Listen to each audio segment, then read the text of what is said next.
Kasi pag sumuko ka, ikaw lang naman ang kawawa, ikaw lang ang talo.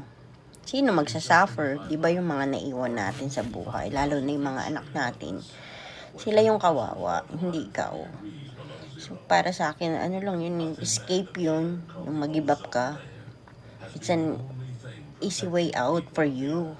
Pero yung mga naiwan mo, paano na sila? Hindi mo alam kung gaano katagal nilang dadamdamin yun, yung sakit, di ba?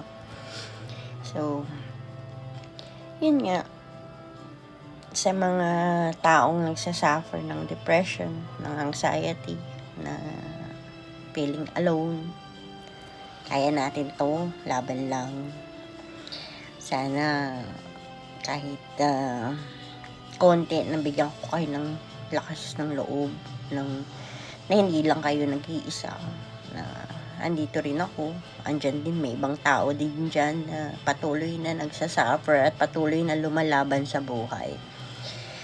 Darating din tayo sa point, trust me, darating din tayo na magiging okay na ang lahat, magiging happy rin tayo.